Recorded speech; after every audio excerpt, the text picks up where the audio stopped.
just dollars on top. Yeah. Richard, who brought you in? Huh? Who brought you in? Don? Still at work, and I'm just like, oh. Yeah. He's number one right now. Where's your teeth at?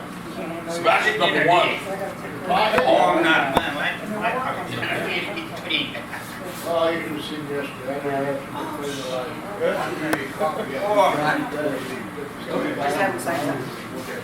Shit over the So you have floor. to, just have some, All 42. have them. I read you while they run over There there. it is, right there. Going anywhere. Pull out there. There you go. Okay. How are you? All right, how are you? Teeth don't got. Right. Hey, Andrew, what'd you do to your hands today? None. Clean shit? Good. I just need Yeah, it feels like it.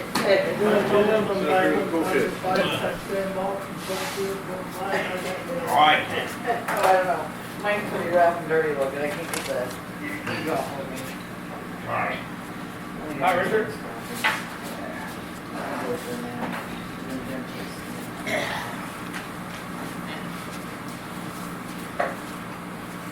I can't play it here, I don't really play. Who said everything? Same thing. Don't know. Hey, Exact same thing. what a sign-in slip. I'll give you a sign-in slip. Yeah, it won't start. I tried to find out. It's sitting down there at my job. Oh, yeah. Good it is.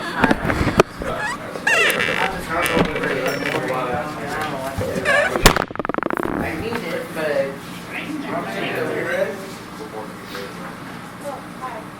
I should drop there, so. I didn't know if I was gonna make it today. Yeah, it's not, it didn't, I told him I was going to actually. No, he didn't actually back. Well, a few minutes ago. Hey, where's Dave been, Jim? Who's texting that? How's your day been? So he came up and called me. Sandy at House 8. Yeah, chair, I'll get cool. About 11 and Jim said what I wanted. I'm asked. yeah. I'm looking at that. Supposed to get it. It's here. I don't know. First time I pulled it with my truck. Wednesday was good. Your truck, That's what I got. you know, Tim, you got a two-wheel drive. It's all right. You know, yeah. Going the mileage. It's always $700. Four-wheel drive. Yeah, cool. But once Every time I wasn't sure, I just pulled the boat out of the water. So, somebody else was like, what about snow? I'm like, this vehicle sees the snow, then somebody horribly wrong in my plan. Did you sign mine, Gary? What, you see here, man? Sorry. One's been here. No, there's one over there. Yeah. You see that over there? Yeah, George will be like, what happened to your paper? That's very careful, George. He's got there one ring. That's right. Yeah, sign that one for me, please, Gary. Hey, Wes. It's all right. Johnny came home and crumbly passed out on the couch. How we On doing? the wall. Well, I tell you, almost forgot. Wes, hey, you know what's up with people? Oh, yeah? This is my job, I gotta be here. You get out in the garden today? I Yeah, wish you can break down on me. it would have been a good day for it, Thanks, but Gary. I broke down on me. I spent about 5 hours at Art's place cleaning it up and I decided, Bless you. I don't think we'll have another artist reception with this many dead bugs in the windows and, cobwebs in the Oh, corners. okay. So, I was cleaning the place, mopping the floors, waxing the floors. Good. Yeah, you can say it a little bit. And all those NBA skills you use, so, yeah. Yeah, that's not disgusting. I had to get down on my hands and knees to grow after the spider shit. Well, you don't want to take mine. Let's see what's going on. Good. Oh, that's good. Hockey.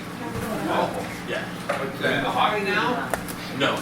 But this will be the first one I bought just because I like the look of it. Gary, I'm gonna have to. It's hockey. I don't know the first thing about hockey. Yeah. It's on I'm gonna have her do it today. They fight it. She has to. Yeah, that's what I told her. Hey, well, we did some, we'll hand them out to the meetings here. All the meetings I'll go to, I'll get you some. Yeah, we talked about it. So I'm gonna run that by Gary. Oh, yeah. I think I'm sorry something about it. Maybe you can help us. Oh, yeah. What was that guy's feature? He's out in the car with the Braxton driving. So you figure. I just. Is that what they're doing? I don't know if he's walking down it long, you know. Oh, that's it? I didn't know. Doing the coach out there? Yeah, I was showing him. Have you seen somebody do it? I gotta do it. Oh, yeah. She hopped in and smacked him down. Yeah. Congratulating you on. Huh? 5 months. Tonight, today? Oh So, my God. Hi. I'm so happy for you. It don't smell that You long. sit on your lap?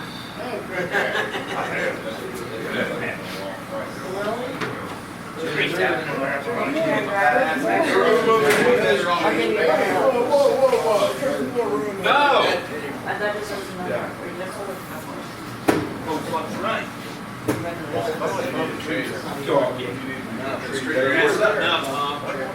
Hey, I'm ready for it.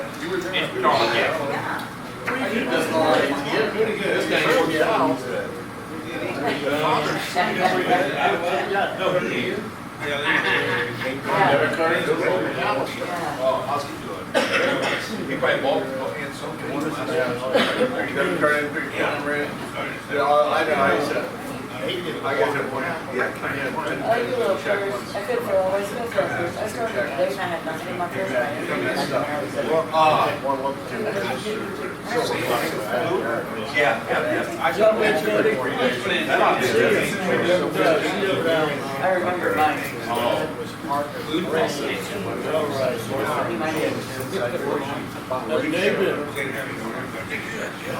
First I had my ad change.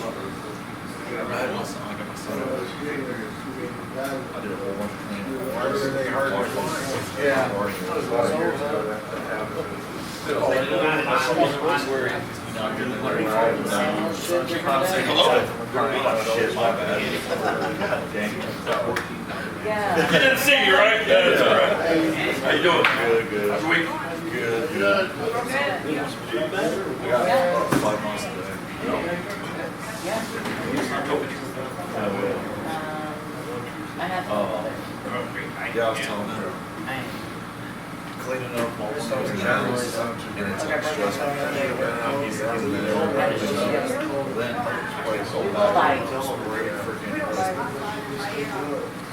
Sunny stuff, whatever makes fell. And then I was like, man, I gotta take a shower. And then I was like, literally,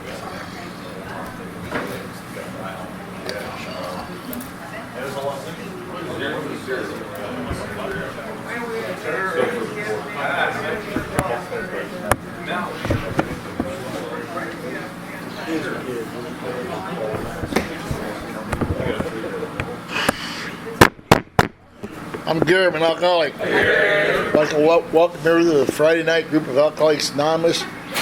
I'm Gary, I'm an alcoholic. Open meeting with serenity prayer. God, grant me the serenity to accept the things I cannot change, courage to change the things I can, and wisdom to know the difference.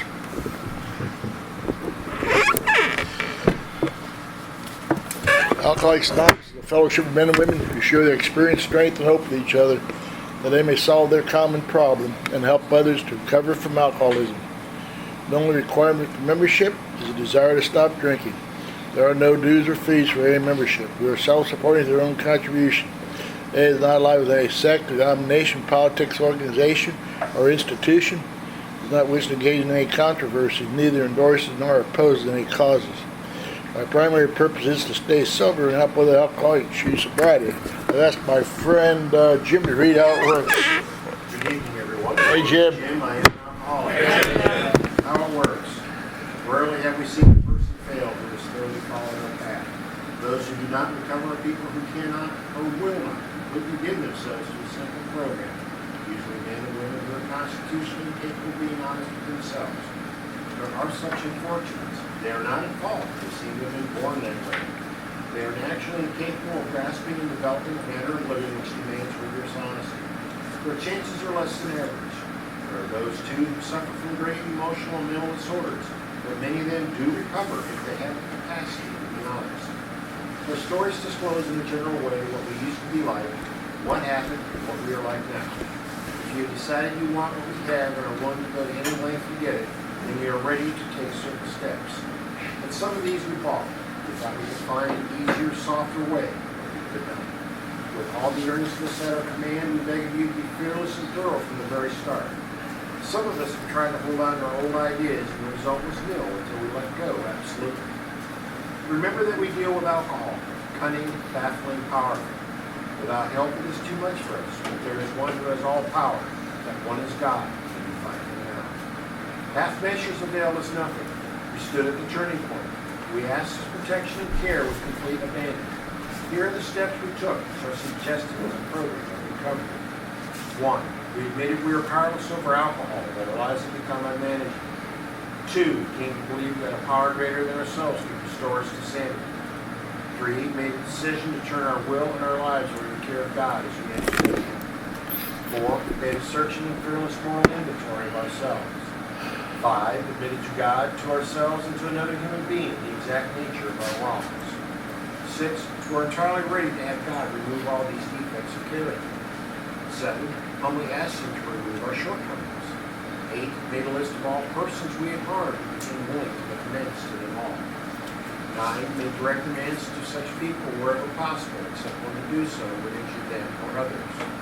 10. To continue to take personal inventory when we were wrong, promptly admitted it. 11.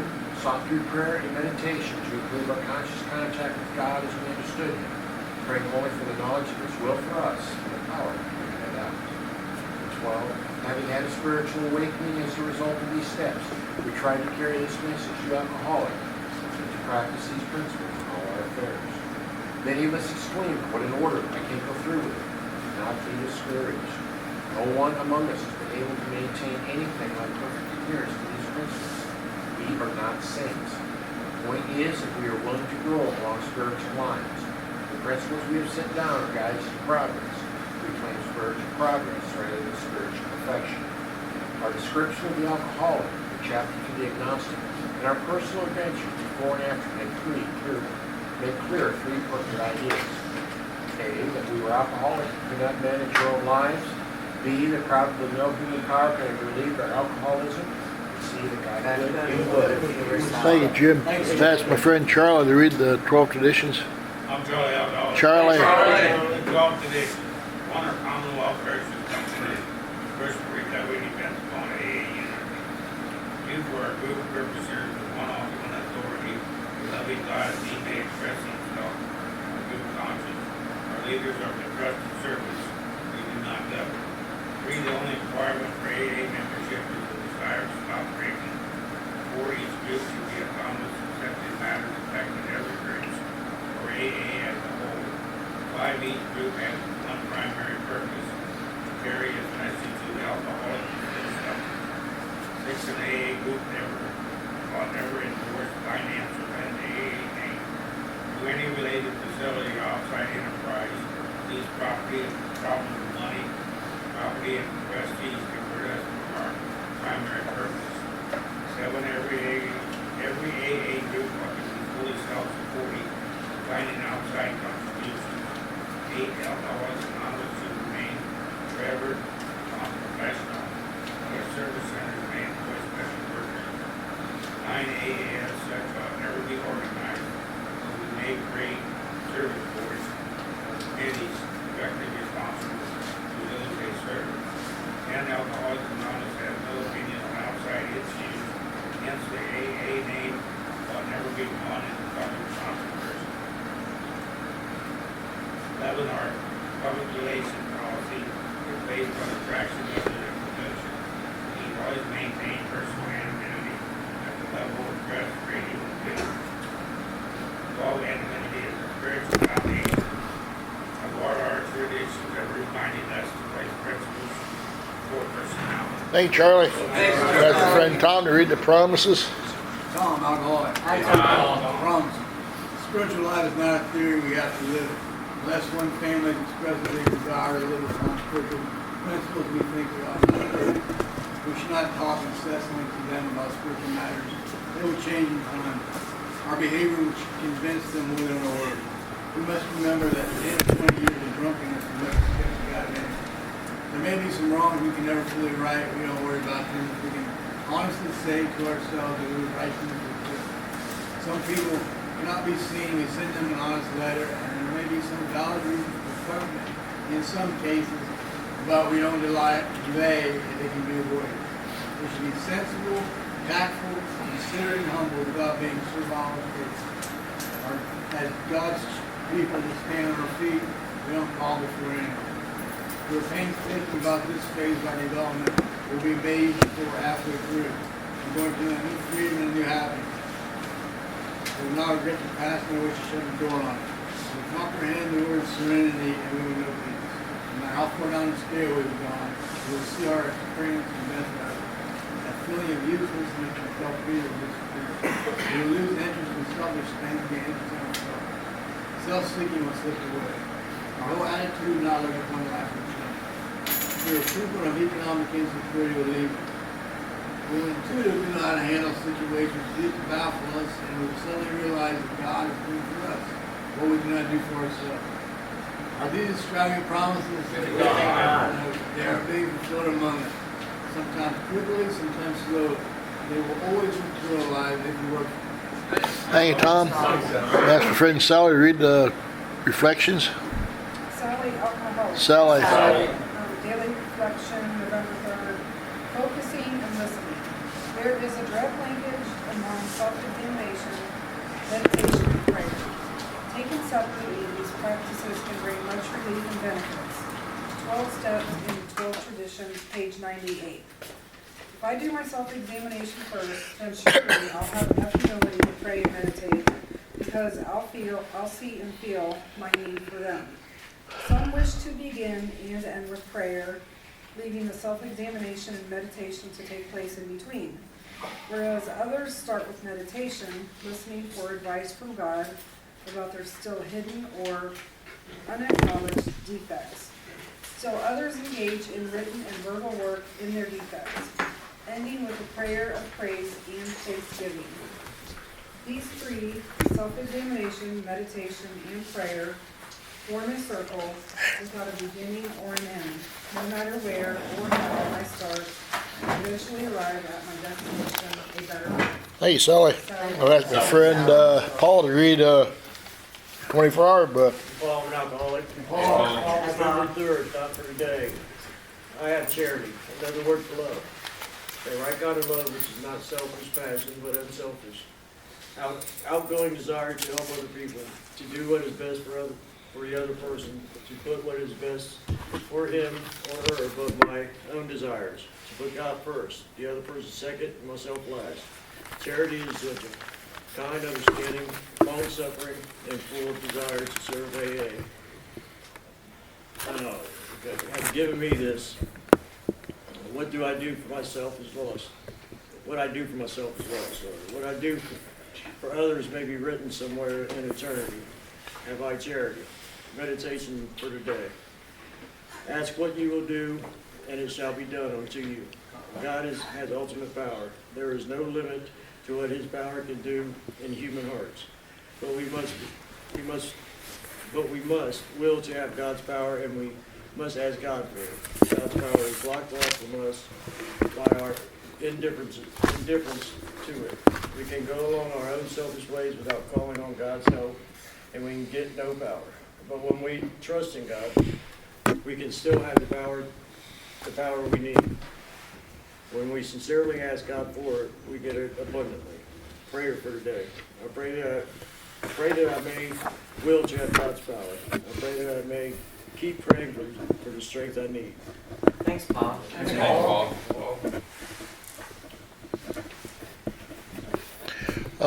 Here in Coldwater, we had a token system. I've asked my friend Paul to give out tokens. We're passing a certificate around for the speakers, so just sign the back of it. I'm Paul, alcoholic. Alcoholic. I'm Richard Alcoholic. Here in Coldwater, we got our tokens for different leagues of sobriety. Is everybody here for their first meeting, since their last drink left a 24-hour token? We have 1 through 3 months. 4 months. 5 months. I got 5 today.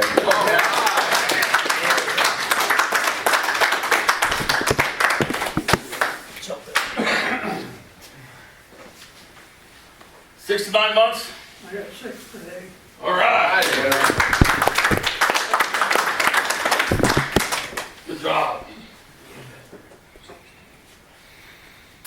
Anybody else 6 to 9 months?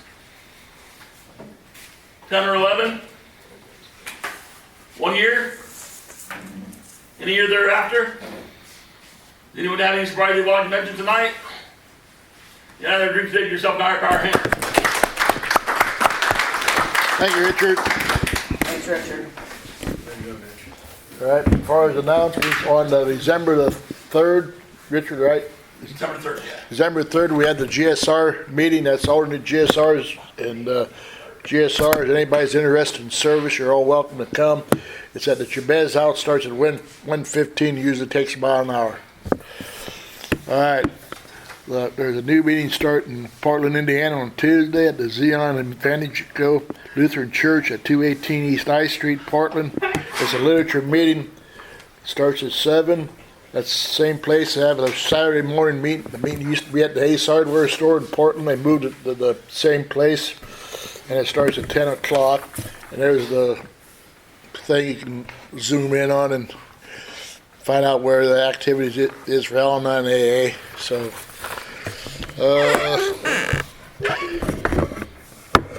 anything else? Anybody else got any announcements? Richard, you got any announcements? The 5th, I say the 3rd? Oh, yeah, so it's the 5th? I'm not sure. I've been announcing the 3rd, so it better be the 3rd. Thank you, Richard. It's the 3rd. Right there, the 3rd. It's the 3rd, not. The Sunday in December is the 3rd. Oh, now you're screwing everything up. We'll be all screwed up. We don't know where we're at. Richard, you better go home. Richard. Come on, man. All right. Anybody else have anything they want to say? All right. Well, we're supposed to have a lead from Greenville, John, and John got sick, and like John did, he does it like AA tells you to do it. Ask somebody to fill in, and he did, and that's what we do in AA. You know, somebody has to do something in AA, you do it, and that's the way it works in AA for me. And so I'm looking forward to this lead. I've heard this gentleman a lot. We go to meetings together, jail meetings. You know, he's very instrumental at jail meeting in Salina. You know, next week I got a guy from Fort Wayne, Indiana coming down, my sponsor's sponsor. And Bernie's got over 30 years of sobriety. And then Carl from New Knoxville, Big Carl, he's giving lead on the 17th, and John supposed to give lead tonight. He's going to give one the 24th. So keep those dates open. Yep, so if you're free, come down, help us. Or without further ado, I'm going to give my friend Jim from Montezuma. Yeah.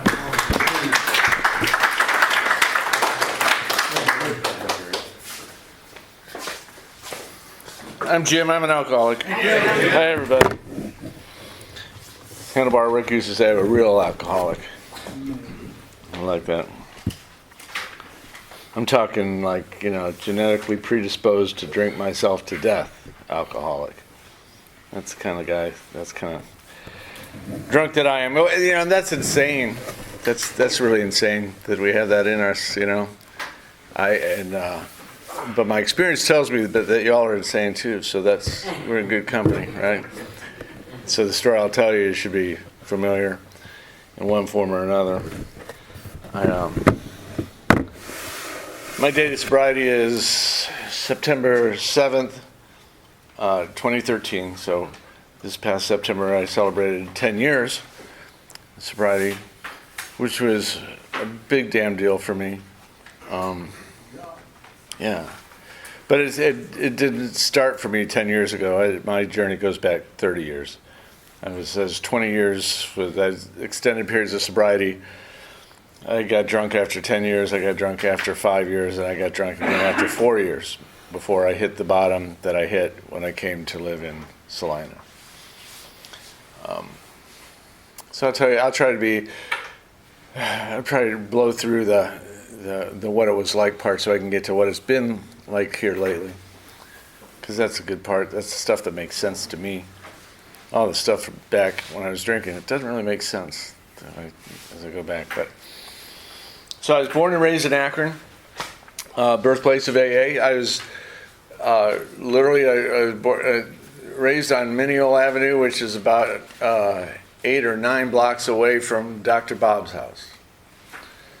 And the very first time I got drunk, me and Frank McGuckin split a 12-pack of beer and went running down the hill, Dorchester, which is parallel to Ardmore, just next street down, tipping over trash cans. It was big fun. 14 years old or 13, I don't know how old we were. It's dumb. But yeah, so it was a lot of fun in those days. I mean, that's what I did. It was how we rebelled. You know, it was the 70s. I graduated from high school in '76. It used to be 65 this year. But you know, that was kind of the way of it back then. I mean, it was popular. You'd drive around with bumper stickers that said "Arrive Stoned" on the back of it, on a bumper sticker. Imagine that. Try to get around the block doing that now. I don't think it'd be too well received. But yeah, so it was, you know, I remember, you know, my folks had what they called bridge parties where people would come over, you know, every Friday, or they would rotate. So once a month they would be at our house, and they would have these bridge parties, and there was a bank president and his wife there, and a doctor and his wife, the guy that delivered all of us kids, and my dad and another executive from Firestone and his wife, and they would all dress up, and cocktails would start flowing, and the later in the evening it got, the noisier it got, and the more lively it was, and people were having a grand time, and you know, and Jim got to learn how to make a daiquiri, you know, and I'd get to go in there and refill their daiquiris and maybe take a sip, who knows. And yeah. So early on, you know, to me, you know, drinking meant, you know, that's the reward for a good hard work, you know, good hard work week. I mean, it's that's what they were all doing. It's kicking back and enjoying things and living life. The progression for me in alcoholism was relatively slow. I was I was a musician in the early days, so through school and into college years, and it helped get rid of any of the inhibitions I might have when I was playing, and so when I played saxophone, I was always inebriated to some extent.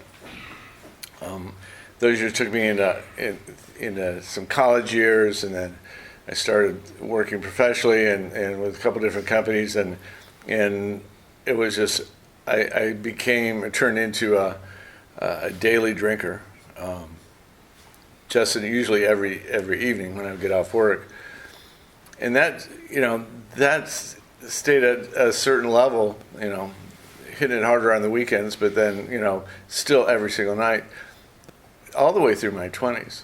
And at about the time I was 32, I'd gone through my first marriage. I had 2 sons.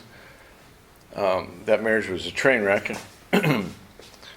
My part of it was that I was, you know, I saw myself as driven professionally, but, you know, I was just butting in drunk, coming home every night and partying. I had a second marriage. I got married a second time when I was 32 years old. And at that point in time, I really knew something was coming down the pike for me with alcohol. I had given some quiet efforts to stop drinking and realized that I couldn't go a day or two without drinking. I thought the marriage to the right girl would help, and as we did, and it simply did not.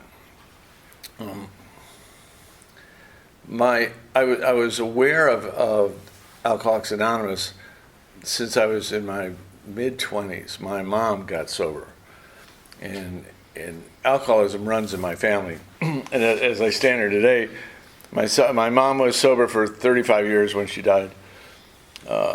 I'm the middle of 5 kids. My oldest brother, my older sister, myself are all in recovery for alcoholism. My little sister is not, although she did a lot of cocaine in college, but she stopped all that. And my little brother is not in the rooms, but he should be. I shouldn't say that. It would make me happy if he found the rooms. That's not so much for booze, but he smokes more weed than most Rastafarians I've ever seen. So I was aware of AA, and my mom had the talk with us early on in her sobriety that, hey, if you're, I hate to say this to you, but if you're the child of an alcoholic, there's a 50-50 chance that I've given you this gene, and you may be susceptible to alcoholism. And we were like, okay. And up on the kitchen wall went the Serenity Prayer and that little stitching, those cross stitch or whatever they have. Those anyway, that went on the wall in their house, and me and my brothers we were kind of bummed about it because Mom was kind of fun at parties. We had outrageous fun times when we got together as a family. Everybody was buzzed, and nobody fought. It was at that point in time, early in with everything. It was all still pretty fun for us till it stopped working. And it stopped working for my mom first, and then I was actually the second person to get sober when I was 34, and then my other siblings followed.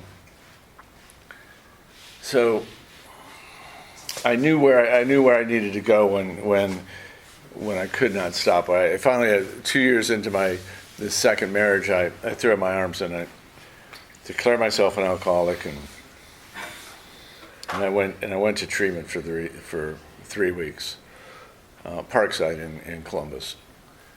It was a good place, learned a lot, and came out of there and stayed sober for 10 years. But it was, I didn't go in with many consequences. I knew I had a problem with alcohol, and I knew that I needed to get into AA. And I knew that as I remember getting out of the car that first meeting. It was a huge meeting, like 60 people there. And I knew that if I went in and told these people, asked these people to show me how to live without booze, that they could show me, they could show me how to do it. But I was absolutely positive that there went fun. Fun wasn't going to be part of my life anymore. I couldn't imagine. How can you possibly have fun without booze? How do you do that? The next 20 years was my version of AA. It was AA light. I was the easier, softer way, right? I felt that I thought that because I came in without any severe consequences, that my bottom was a rather high bottom drunk, that I was entitled to do my version of AA. I would take a look at the things that were suggested. If I could see the value in it and ahead of time, then I would do it to the best of my ability at that point in time. If I didn't see the value in it, then I probably didn't do it, or just did a half-assed version of it, or just kind of breezed through it. I have no other way to put it than that. I didn't think I was being arrogant at that part. I just thought that I got lucky, that I was educated enough to alcoholism that I could come in and early and nip this in the bud and get on with my life. And I thought I could do it by hitting a meeting a week and just kind of, just do that. Everybody in my circle of friends knew I was I was an alcoholic. Jim didn't drink anymore. We did the same things that we used to do before I quit drinking. We hung out with the same people. We went on the same vacations. I was the designated driver. We would go on these sailing vacations in the Caribbean, and we would charter these boats, and I'd be the skipper that was sober, and everybody else would just be partying the whole time. I look back at it now, I can't believe I lasted as long as I did before I got drunk again. The program that I work today is rigorous. I can't let up for it for a minute. My disease progressed quite a lot over that 20-year period. First time I came in, I was, primarily a beer drinker. And on the weekend, I'd maybe hit some booze. By my last drink here 10 years ago, I was a bottle of vodka. I didn't need a glass. I didn't need mixers. I didn't need ice, and I didn't need you. I just needed the bottle and a place to fall out. And and there was nothing pretty about it at all, nothing funny about it at all, nothing fun about it at all. So that was just kind of the progression of it. It came to the point after the 20-year period. I mean, and I would see people come in AA. I would say the door flung open and somebody came flying in and hit the wall and slid down into a smoldering heap. I'm like, boy, glad you found AA, buddy, because you better pay attention to all these things in here because they'll show you how to live. But I thought, the same breath I thought, I'm glad that wasn't me. I'm glad that I didn't hit it like that. When in actuality, that's exactly what I needed. And that's exactly where I ultimately headed with it. So, here 10 years ago, I'll have to go back to 11 years ago. I had a brother up in northern Michigan that became terminally ill with cancer, and I went up and stayed with him from Thanksgiving till when he died at the end of the year. And I went up sober and I came home drunk. It was a perfect excuse to drink, right? Looking back on it now, I think I subconsciously planned it. At no point, I didn't go up there with any phone numbers. I didn't tell anybody in my recovering community that I was going to go up there and do it. I didn't call a sponsor and talk about it. I just went up there and spent time with them, knowing that I'd probably have the opportunity and a good excuse to drink again. That next year was really rough. Trying to get sober, I sputtered at that point. I couldn't get more than a few weeks or a few months sober again. There was a series of relapses through that year. And then finally, on Labor Day, that weekend, I blew things up. I was coming back up to the lake and went off the road, hit a fire hydrant with my car. And just like that, 22-year marriage went away. Half of everything I owned. All the consequences that come with a good bottom began to rain down on me. Fire hydrants are fun to hit, though, by the way. And that's what and coming up in this community, I'm immersed in recovery here, hitting every freaking meeting I can hit. And people are like talking about Jim and hitting the fire hydrant. The first time I talked about it in New Bremen, there's a guy that goes to a meeting. There was a New Bremen cop, and I said I ran off the road and hit this damn fire hydrant a couple of weeks ago, and he goes, "Oh, that was you." I'm like, yeah. And he started laughing. He was laughing at me, and then I'm getting all these comments. So I'm getting these little trinkets on my month anniversary, the little tiny little fire hydrants, and my sponsor's wife painted a painting of a fire hydrant. Because I went down there and I took a picture of the fire hydrant, the new one, the one I didn't knock over, but the one that I bought, when it was in the snow. I took a picture of it and it sits on my desk today. Today it still sits there. And so my sponsor's wife, Andrea, saw that, and she's an artist, and she asked to borrow that. She gave me this painting, Andy Warhol-esque, where it shows the fire hydrant in a few different settings and colors or whatever, which is interesting when I look at it through the years. The fire hydrant means a lot of different things to me these days. But I did have to put a stop to anybody give me gifts that had to do with fire hydrants. I mean, it was just like, it's over the top. I live in a little place. We don't need any more of this. So, so that brought me to there. I was lucky enough that I had this little cottage in this lake that I would hit on the lake here that we'd come up and spend weekends at, and so this became my home. Which was fine by me. I didn't want the house in Columbus, and it had too much stuff anyway, and it might as well, half of it was going away anyway, so might as well be okay with it. So that was fine. Less stuff to worry about. And and I was it was the most traumatic time of my life. I'd blown up everything that I thought was good. I had consequences were totally rained down on me. I couldn't look back. I was mortified at what I'd done.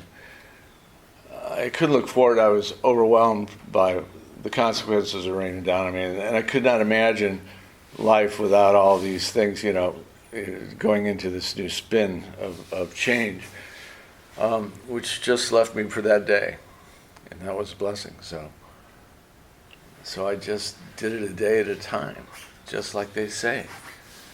And I just got to every freaking meeting I could, because I was scared to death that I was going to die drunk. At that point in time, I was finally afraid of the power of alcohol in my life, and I knew that I was going to die an alcoholic death if I could not stop somehow. And I was petrified that I was the guy that they were talking about that was constitutionally incapable of being honest with himself and could not get this program. I've been messing around with it for 20 years. So is that me? Wow. What a legacy, huh? So, and I knew that at that point in time, that I could not trust myself. I couldn't trust myself not to drink. So I just lived from meeting to meeting. And I got a sponsor right away. The craziest guy I could find that was just stoned on AA. And first thing Jerry said to me when I asked him, he said, "Call me every day." So I called him every freaking day for that first year. And he walked me through the steps. And if you made a suggestion, I absolutely did it, because I was scared to die an alcoholic.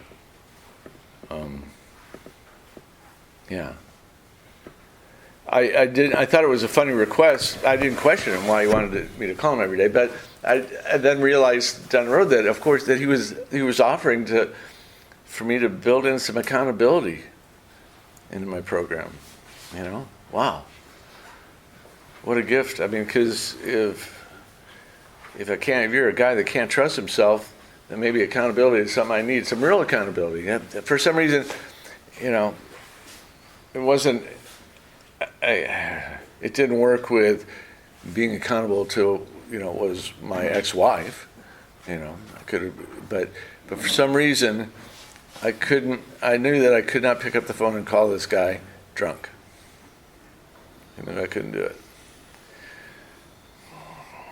The next thing I did, I think I put a note on my mirror in my bathroom. It said, "Not one more lie." Because that's, it talks about being honest. It says honesty 3 times in the first paragraph of how it works. And I had always considered, I would have always told you that I was an honest guy. Kind of thought of myself that, but truth was, I was a walking lie as a drunk. Every breath I took was a lie. Everything that came out of my mouth was a lie, because you can't hide that type of alcoholism, and so he just wound up lying to everybody about everything, and I just hated myself like that. And I was looking at these consequences, and I just thought, let it rain. I don't care.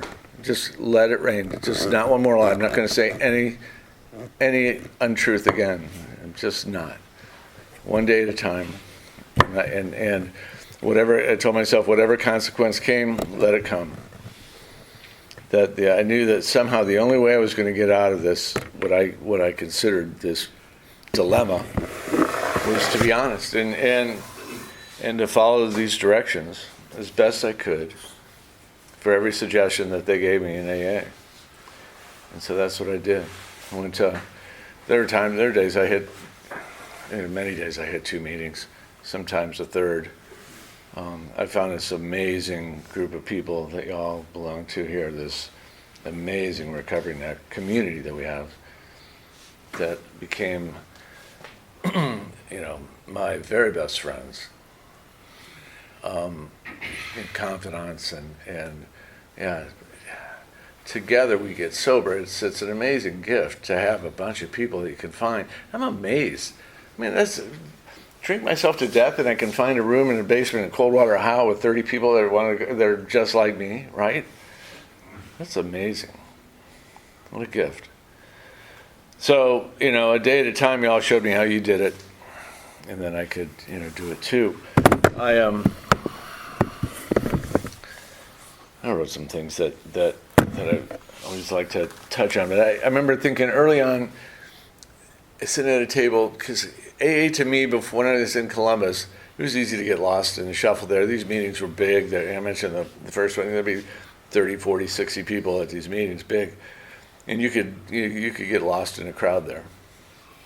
Stop going to a meeting, people never ask you with it, Here, good enough meetings here that, I miss a meeting, I get a phone call. I miss 2, that somebody's going to drive by my house because they all knew where I lived. I needed that. So, and I remember thinking, and I had this whole thing in Columbus of who I would listen to and who I wouldn't. I look back, and it's a pretty arrogant way to be. I just thought I was, being smart. That I wasn't the same as everybody that was in there. I'm exactly the same as everybody in these rooms. And I told myself at one of those early meetings too, those first months, I'm like, I've got something to live. I've got something to learn from every single person in this room. Because not one of those people had done what I just did in my life, 2 weeks ago. 2 weeks ago, from then, everybody in that room was sober and getting better. So I needed to find out how y'all were doing it and do that myself. So, yeah, y'all taught me how to dig deep, for one. So when you come to these meetings, we got to share. I didn't know how to dig deep. Nobody taught me how to do that. I didn't do that growing up. You learn that in school. You don't dig deep. Come in and tell it myself or be honest, that brutally honest. But y'all were doing that, and there's some great truths that come out of it. So y'all taught me that. I had this. I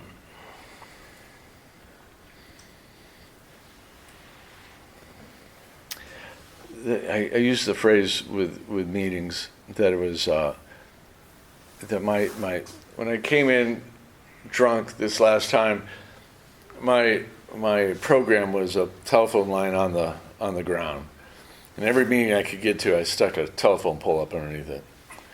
And get to the next one up, and right after that meeting, it would start to sag a little bit until I got to another meeting, put that wire back up in the air. I just kept doing that. I had this mental image of doing that, but it rang true. And finally, you put up enough of those poles that line starts to get tight. Finally. But it'll still sag if I keep too many steps in between those poles. It'll start sagging. That's just how it was with meetings. I still go to a lot. I still go to meetings most every day. I would say between 5 and 8 meetings a week, I guess.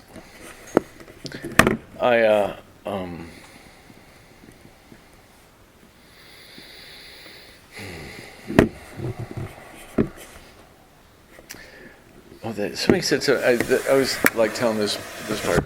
I was at a meeting here, and it was about 3 months back in. I'm starting to feel good about, at least that I'm on the right path. And I'm amazed that I have 90 days sober at that point. And I'm kind of amazed that I'm doing all these things that everybody suggested. And Steve, Big Steve from Portland, Decatur, was giving his lead. And he has a story kind of like mine, where he had extended lengths of sobriety early in his life. And then he went back out and it wasn't pretty or whatever. And he said, he was afraid, he goes, why not take all of it? And I thought, wow, why not take all? Why not indeed? For years, I'd done the heavy lifting. I hadn't drank those years. I hadn't been drinking. I told everybody in my life I couldn't drink, so I can't sneak out. I mean, that's the only way to drink would be to go drink by myself somewhere. That's, not as much fun. But I stopped, and I didn't do all the stuff that makes it enjoyable, that makes life fun, that gives us true recovery, that makes me whole again, that lets me dream again. I stopped and all that. That's what, all the suggestions, all the other stuff, take all of it. That's what he meant. Go to all the meetings, so all this, take the phone numbers, make the friends, do the events, go to the parties, whatever. Take all of it. Because that's where the real recovery is for me. That's where life gets good again. And I thought, and I look back and I'm like, that's exactly right. I mean, for years I just did what the bare minimum, which was, left alone as just a dry drunk. So I thought that was a big aha moment for me. I was desperate to learn what it was that I had done wrong, that I hadn't been doing. I was obsessed with that in that first year. And and I finally stopped trying to figure that out, and it just did AA, and so I'd never done it before, and so it was brand new. But what I did come to learn very quickly is that service is fully 1/3 of our program. It's 1/3 of it. You look at the coins, it's recovery, unity, service. Recover, don't drink. Unity, go to meetings. Service, help others. It's not just a 12-step. For 20 years, I just considered the 12-step, don't be an asshole, be helpful if somebody asks, serve. Okay, I'll do that. It was nothing like that. I didn't have anybody's phone numbers in my pocket. Nobody asked me to sponsor. I think maybe one person asked me to sponsor in that 20-year period. That's amazing. You were hanging around AA for 20 years and nobody asked you to sponsor them. Because I was on the fringe. Gary always says, get in the middle of the bed, you won't fall out. I mean, that's in the middle of the wagon, you won't fall out. It's exactly like that. For the longest time, I was on the periphery of AA, and I would dip my toe in once a week for the meeting, and y'all knew my name and I knew yours, and that was all good. But I was out the door afterwards, and yeah. So it was just huge. Some of the gifts that were given me in service, because I saw these people that I really admired. They said, watch the people that have what it is you had. Well, the people that had what I had were people like Gary and Jerry and Joni what is it about them? Well, they live their entire lives being of service to other people. Their whole life. It's not because they don't have the most money, they don't have the biggest houses, nothing of that, not the nicest cars. They live they wake up every morning in service to other people. And they're the happiest, most fulfilled people, serene people I know in recovery. And I'm like, what a lesson. I'd been 20 years around this program and completely whooshed me. I mean, I was dumbfounded. How can you miss that? Once you're looking for it, once you're aware of it, it's on every freaking page in the book to serve. It's just about it, it's a third of the readings too. Oh boy. So after a year, after I got lucky and I didn't have to go to jail or anything like that for hitting a fire hydrant, which was amazing to me, but I didn't. So I figured it was safe to go ahead and start going to the jail with Gary and doing those meetings. I did it because I thought I should, and I wound up with one of the biggest gifts that I had, because I found I didn't think my story had any value. I thought in those days that the only thing I could tell you that my story would teach you would be how not to do AA, right? But my story was about relapse, and my story absolutely makes sense in jail, because everyone that ever went to jail, it was all about relapse. And all of a sudden I found my story started to make sense. This guy told me, I was sober a couple of years, and this guy down in Florida told me, I brought up in a meeting that I wasn't comfortable, I wasn't really excited to start giving my lead or anything. And I told him why. This whole bit about not, he just smiled, this real guy, this cool guy. And he smiled and he goes, I think you'll find that we find the value in our story as we tell it. Once we tell our story, in other words, that's when you find your value in it. So he was telling me, and I'm like, huh? Okay. But I listened to this guy when he talked, because he just one of those people that had what I wanted. So I just filed that away, and it started to make sense to me going to jail, right? Because then, if we could tell our story and it could make sense to somebody else, if we made it through after all those relapses, then maybe my story has value.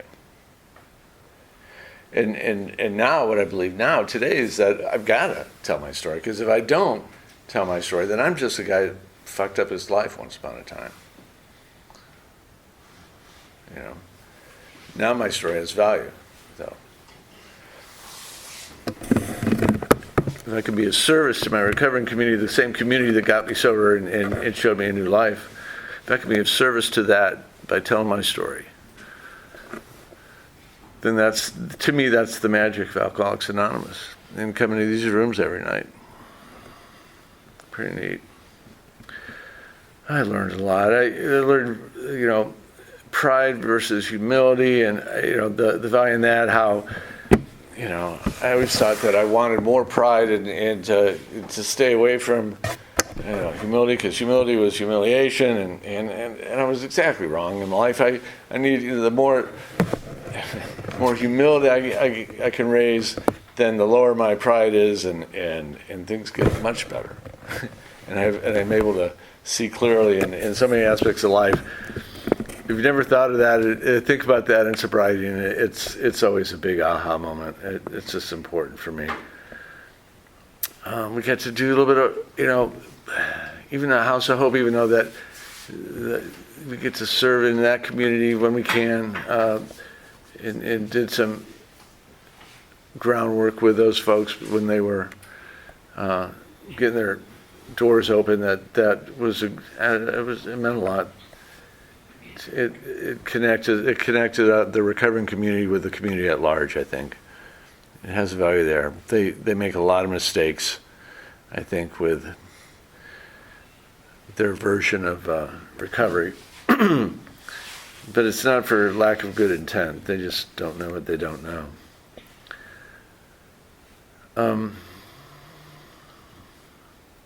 I learned that I could be happy with that happiness is a byproduct of living life the right way. That drinking and partying, gym was event oriented. That's where the fun was. The concert, the party, the event, the people, whatever. To get along, it's not. Happiness is overall there's an overall feeling for me that happens when I live a good life and do the next right thing. It's completely changed my life, and it's not centered around things for me.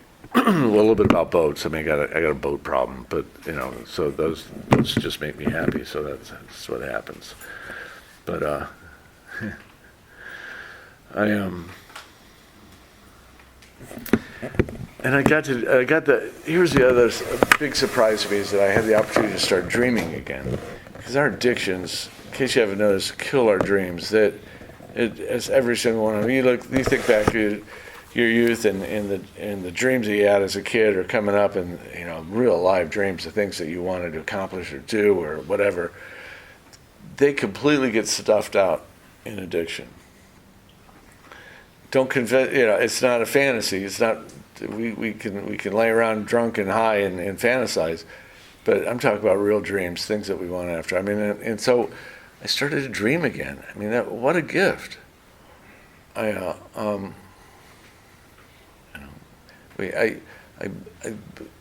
always wanted to do this. I bought an old sailboat a couple of years in the sober, and went to Charleston and bought this old boat in Charleston, and Joni and I and my dog got on it and sailed 420 miles down the east coast of the United States to Florida, where I keep the boat today, and I stay on it in the winters, and we're gonna, when she retires at the end of next year, we're gonna take off in that boat and go cruising in the Caribbean. It's a dream. We're gonna do it. I mean, it's nothing fancy. It's not. You go to the East Coast and tell that to people, they're like, okay, because people do that stuff all the time over there. But it was a big damn deal to me, and it was a dream. And it's a simple dream, but it's a dream nonetheless. And fell in love in AA, got married in AA.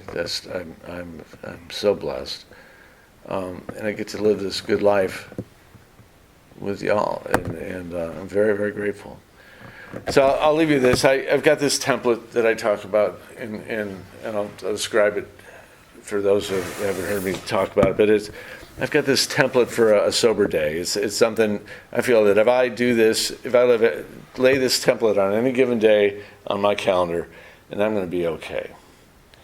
So I get up and I do our readings, ones we read here, and a couple others, and if I get up with Joni, if she's not off to school or whatever, we read together. I do some prayer meditation, and I just call that thinking about God for a while. Every time I say meditate, I just think about God for a while. That means that I get to talk some and I get to listen some, and that's my form of that. I plan a meeting that I'm going to go to. I know which, I've got a routine that we work pretty consistently, but it changes up on a week-to-week basis too. But most days it involves going to an AA meeting.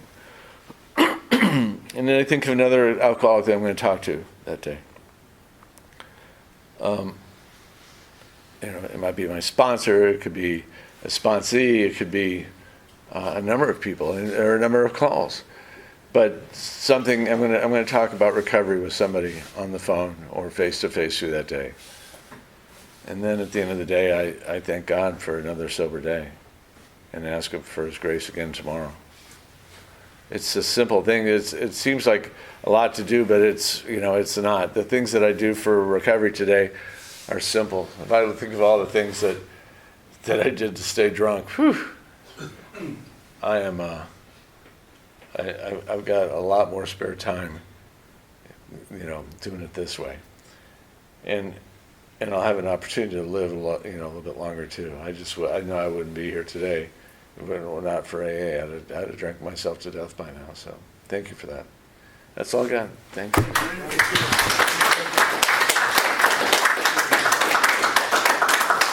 you for a good message. We'll open up for comments. Well, first, I want to thank Jim for filling in. Thank you for giving a good talk. always told me when I first got to come to keep on going to AA means till you want to go.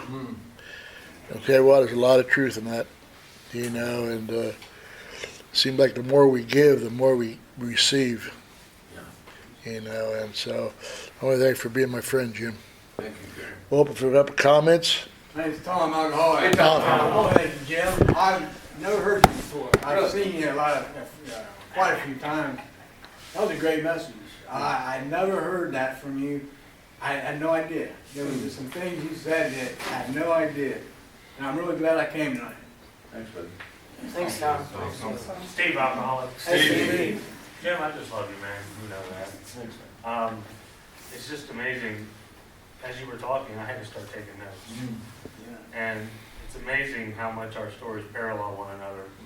And there are differences as well. I went to Parkside as well at some point in recovery time.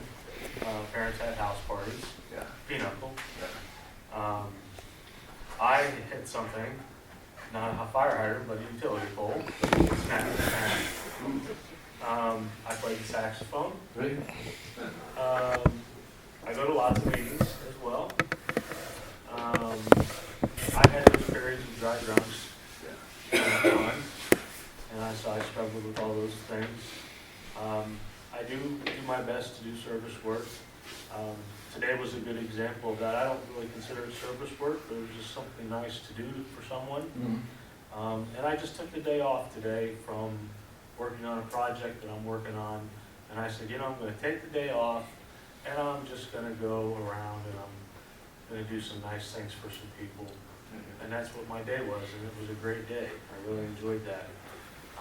And as a lot of you probably know me by now, you know that my recovery in AA has been somewhat of a roller coaster since I first started. And but that roller coaster is starting to get a lot more flat track now than instead of the loop views. So I want to thank you for your story. I really enjoyed it. I almost missed the meeting, but I'm glad I made it. So thank you. Thanks, Steve. Thanks, Steve. I'm Richard Alcoholic. Richard. Thanks, Jim. I think I heard you one time before. I liked what you said at the very beginning.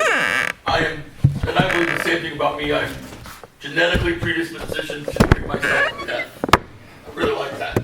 I can relate to the relapse. I've had periods of sobriety, followed by relapse, followed by periods of sobriety, followed by relapse.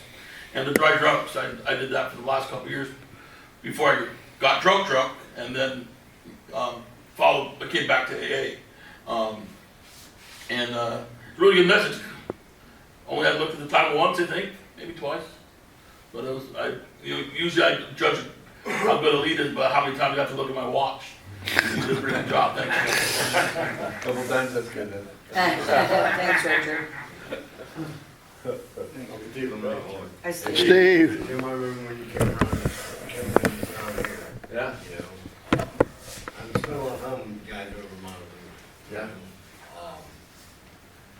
Especially with Jerry, doing that house, It's good, It gets me out of me, If I'm helping else, I ain't worried about what's going on with me, But, I like what you say and what you do, or how you do things, And good luck on, Thanks. Have fun. You me. Thanks, Steve. Brad, I'm alcoholic. Hi, Brad. I forgot you brought back a memory about the whole trash can thing. I don't think you dwelled on that though. That was fun. Yeah. Back then it was metal trash cans. yeah. Kick them over when you're riding your bike. I used to do the same thing. I forgot all about it. I could relate to it. The thing I liked the best about it though was that you talked about what it's pretty simple. It is. It's simple. It's simple. I just want to thank you for being my friend. And I want to congratulate the token takers tonight also. Yeah. Thanks, Joe. Thanks, Brad. Thanks, Brad. Anybody else? I'm Mitch. I'm an alcoholic. Hey, Mitch. I enjoyed your meeting, Jim, or your lead. It's been a long time since I heard your lead, and you did it right on the spot, I guess, for Gary, which is nice of you. When you talked about your relapses, it makes me feel comfortable because I've had 2 relapses. 10 years though, I'm like thinking like, dang man, like 10 years, like that's just like, you think you'd just be done for good, but it never ends. It just, it keeps up with you if you're not keeping up with the program, and the disease steady grows with you. You said you got worse and worse, went from beer drinker to drinking vodka, and I know when you say that, like, I can really feel the pain and stuff when you talk about that, drinking that vodka. But then, like, you're talking, like you said, like you were riding a boat and around a bunch of people drinking. I'm like, come on, yeah, man. Dumbass, you know better than that. Like, because, like, when I think about how when I got sober, that was the first thing that I did. I knew that I couldn't be around the people. It was like, that was the first thing. I went to my friend's house, and he was smoking a whole bunch of weed, and then we went to his garage, and he's like, I'm just gonna go do something real quick, and he left me in a garage, and there was a bunch of beer in there, and I just felt like, I was like, I'm not gonna be able to stay sober if I'm doing this. So that was like one of the first things. First, when you tell me that story, like I had 10 years and I was on a boat with a bunch of people partying and drinking, I'm like, what? Yeah. So like, That's like the token AA. It's like, yeah, like it's Jim. yeah. You didn't drink, you lose that AA. It was just, it makes me feel more comfortable because, like I said, I mean, 5 months ago, I just had a bad relapse, and I always think really hard, you know me, I'd be overthinking stuff, and I'm thinking like, man, everyone here got long-term sobriety, and I'm just freaking out here, freaking screwing it up. But with that, hearing that lead, it makes me feel a lot more comfortable hearing stuff, because I know that relapses, you always bring it up as a big part of your story, and there's so much more I could say, Jim, but yeah. I ain't got time for it all. Thank you so much, man. I needed every drink I took. Yeah, but don't get comfortable with relapse. Thanks, Lynch. Yeah. Anybody else? I'm Jim, I'm an alcoholic. Jim. Thank you. You know, I've been around these rooms enough that I've checked people out, and there's certain people I know got some good AA under their belt, and they're someone I can go talk to.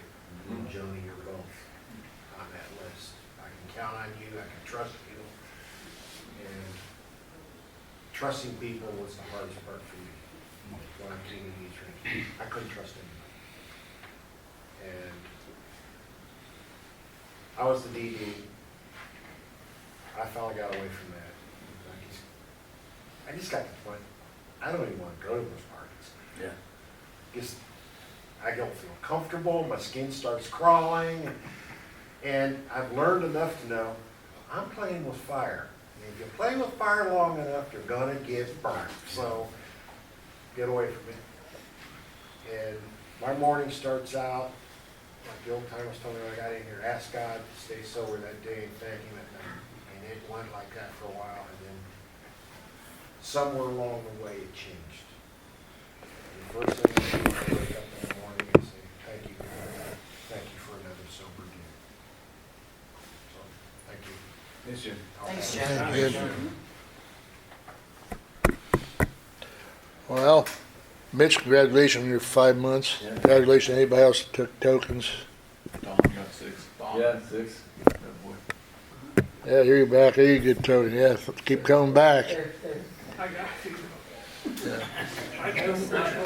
And next week, I think we're gonna people who consider this your home group. I think we're gonna have a group. No. No. When We we're go- couldn't make it tonight. We'll do it next week. Oh, we're gonna have a group conscience next week. All right. So anybody consider their home group, we have a group conscience. All right. Anybody else got anything you want to say? Richard, you got anything you want to say? All right. We'll close the meeting with Our Father.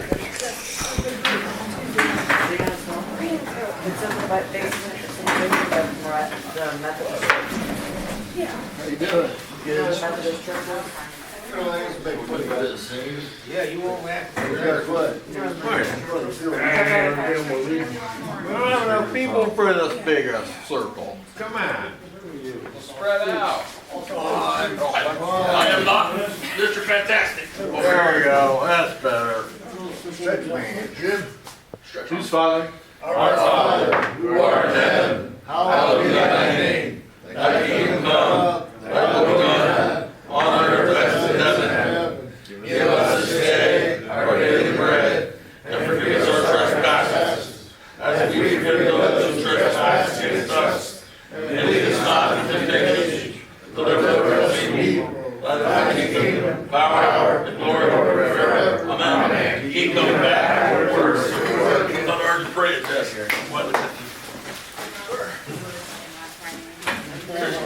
Oh, boy. Are you going home or are you going over to the Bowling alley? Yeah. You going to the bowling alley? Yeah, you want to go with me? I'm gonna just go home. All right, you all right? Yep. All right, see you, Billy.